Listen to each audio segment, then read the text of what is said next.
The average computer user likely imagines that software is created by people in cubicles under fluorescent lights in a large office park somewhere in Redmond or possibly Silicon Valley. But one West Seattle-based company is changing that notion and rising to the top of some important lists with incredible speed. So Monster Costume is an iPhone and iPad development company focusing on multi-touch design. We have our own applications in-house as we will work with clients. We're based out on Alki in West Seattle, and we are constantly growing.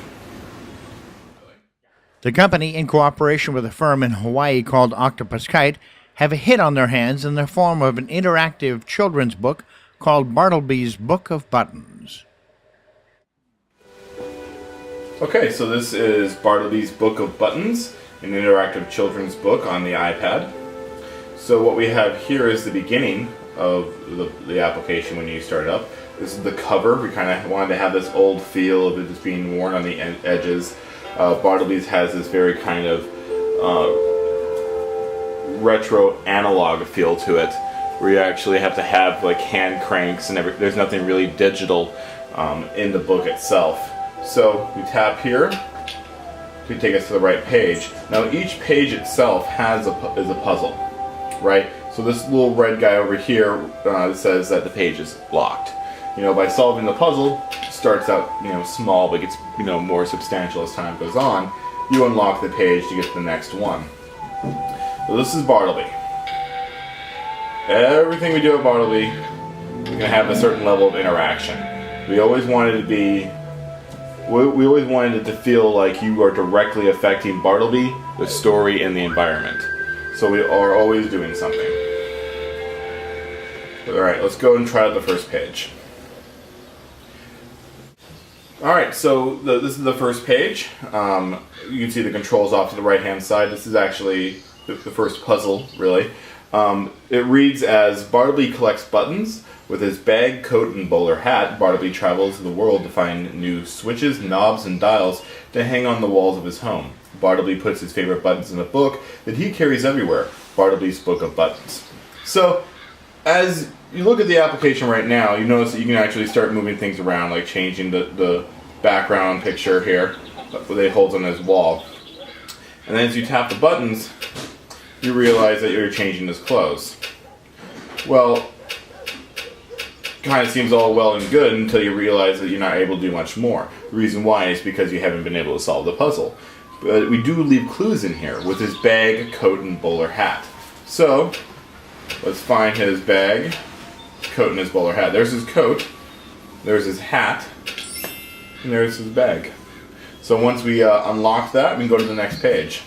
So this is further along in Bartleby.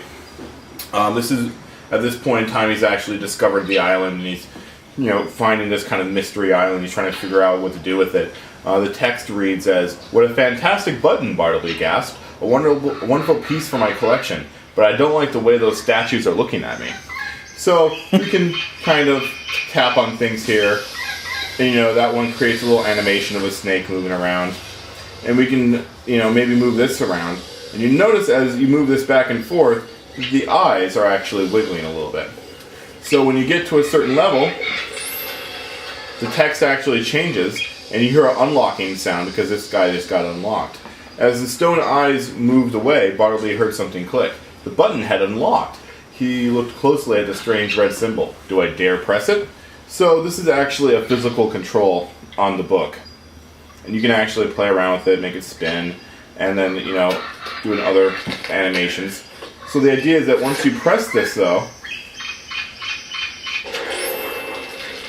the text changes again. You see the background has changed. The volcano's erupting. The lava is flowing down. Fireballs are coming out from the mountain. There's black smoke.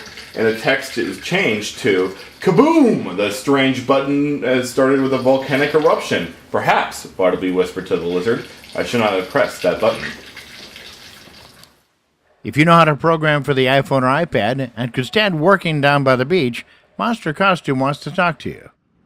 So the reason why we actually chose Alki Beach as our primary area for development is because, when we are working on the iPad and the iPhone, we want to stay as creative as possible. My experience that I've had with Getty Images, for example, based out in Fremont, is that if you want creative people to be creative, put them in an environment that lets them be that way. This is Pat Robinson from WestSeattleHerald.com.